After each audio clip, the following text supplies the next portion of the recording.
জানিয়ে দিব এই মুহূর্তে পাওয়া আপডেট আন্তর্জাতিক সংবাদ। শুরুতেই শিরোনাম। ট্রাম্প নেতানিয়াহুর হুমকি উপেক্ষা করে পরমাণু কর্মসূচি চালাবে ইরান।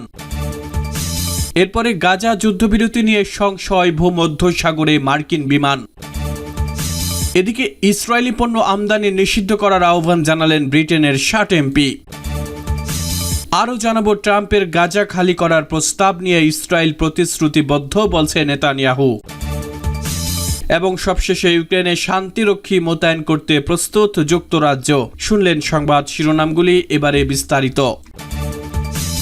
ট্রাম্প নেতানিয়াহুর হুমকি উপেক্ষা করে পরমাণু কর্মসূচি চালাবে ইরান। ইরান তাদের পরমাণু কর্মসূচি চলমান রাখার দৃঢ় প্রতিজ্ঞা করেছে। এটি এমন একটি সময় যখন যুক্তরাষ্ট্র এবং ইসরায়েল তাদের বিরুদ্ধে কঠোর পদক্ষেপের হুমকি দিয়েছে। ইরান দাবি করছে তার পরমাণু কর্মসূচি আন্তর্জাতিক আইন মেনে বৈধ এবং এটি কখনোই বাধাগ্রস্ত করা যাবে না। এই পরিস্থিতিতে ইরানের পরমাণু কর্মসূচি নিয়ে বিশ্ব রাজনীতি উত্তপ্ত হয়ে উঠেছে, বিশেষ করে ইসরায়েল এবং যুক্তরাষ্ট্রের সঙ্গে সম্পর্কের ক্ষেত্রে।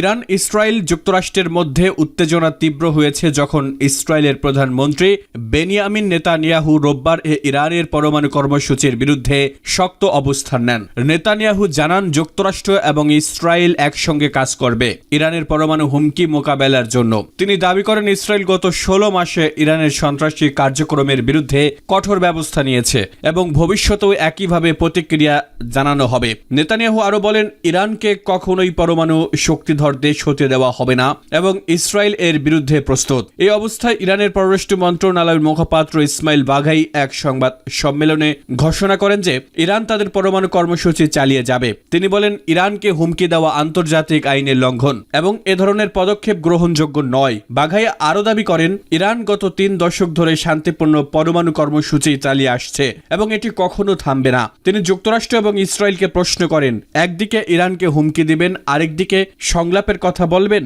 এটা কেমন নীতি? গোয়েন্দা প্রতিবেদন অনুযায়ী ইরান বর্তমানে 60% বিশুদ্ধ ইউরেনিয়াম সমৃদ্ধকরণ প্রক্রিয়া চালাচ্ছে, যা পরমাণু অস্ত্র তৈরির জন্য পর্যাপ্ত নয়। তবে এর পরিমাণ বেসামরিক উদ্দেশ্যের জন্য সন্দেহজনক মনে হচ্ছে। এই বিষয়টি আন্তর্জাতিক মহল এবং বিশেষজ্ঞদের উদ্বেগের কারণ হয়ে দাঁড়িয়েছে, কারণ এটি ইরানের পরমাণু অস্ত্র তৈরির প্রস্তুতির ইঙ্গিত হতে পারে। ইরান ও ইসরায়েলের মধ্যকার সম্পর্কের উত্তেজনা আরও তীব্র হয়েছে গাজা যুদ্ধের পর। 2025 সালে ইসরায়েল ইরানের পরমাণু স্থাপনায় হামলা চালানোর পরিকল্পনা করতে পারে, যার ফলে মধ্যপ্রাচ্যে আরও অস্থিরতা সৃষ্টি হতে পারে এমন আশঙ্কা প্রকাশ করেছে আন্তর্জাতিক গোয়েন্দা সংস্থাগুলো। ইরান তাদের পরমাণু কর্মসূচিকে বৈধ ও আন্তর্জাতিক আইন সম্মত বলে দাবি করে, তবে যুক্তরাষ্ট্র এবং ইসরায়েল বলছে ইরানের পরমাণু শক্তি অর্জন মধ্যপ্রাচ্যের নিরাপত্তার জন্য একটি বড় হুমকি।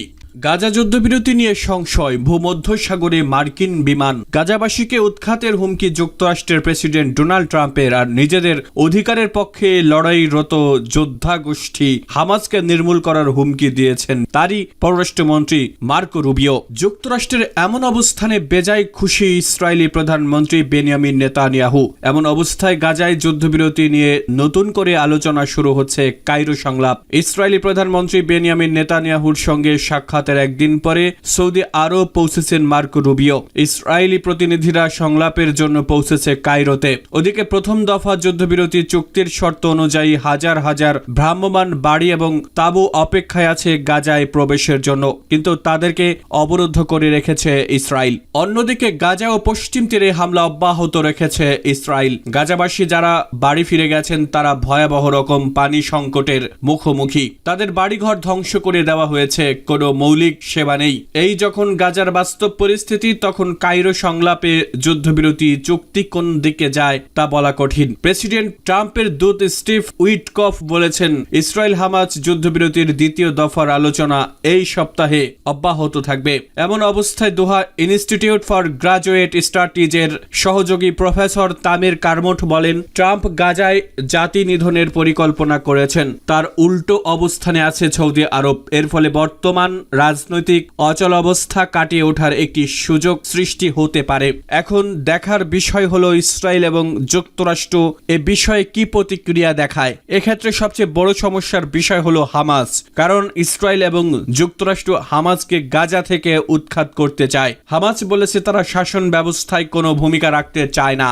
ইসরায়েলি পণ্য আমদানি নিষিদ্ধ করার আহ্বান জানালেন ব্রিটেনের 60 এমপি। ব্রিটিশ পার্লামেন্টের 60 জনেরও বেশি সদস্য এবং রাজনৈতিক ব্যক্তিত্ব ইহুদিবাদী ইসরায়েলের অবৈধ বসতিতে উৎপাদিত পণ্য আমদানির উপর নিষেধাজ্ঞা আরোপের দাবি জানিয়েছেন। তারা পররাষ্ট্রমন্ত্রী ডেভিড ল্যামি এবং বাণিজ্য মন্ত্রী জনাথন রেনল্ডসকে লেখা এক খোলা চিঠিতে কথা বলেছেন। এতে তারা গাজায় দখলদার ইসরায়েল সরকারের গণহত্যামূলক যুদ্ধ এবং পশ্চিম তীরে চলমান নৃশংসতার কারণে পণ্য আমদানির উপর নিষেধাজ্ঞা আরোপের আহ্বান জানান। এসব সংসদ সদস্য ইসরায়েলি বসতি স্থাপন করা অঞ্চল থেকে অলিভ অয়েল, মদ, খেজুর, কমলা এবং অন্যান্য পণ্য আমদানি বন্ধ করতে চান। চিঠিতে স্বাক্ষরকারীদের মধ্যে রয়েছেন Lord Bishop of Gloucester, Kit Malthouse, Baroness Warsi, Lord Peter Hain, Carla Denyer, Ben Lake, Plaid Cymru, Alistair Carmichael, Lib Dem এবং ব্রেন্ডন ও হারার মতো ব্যক্তিরা।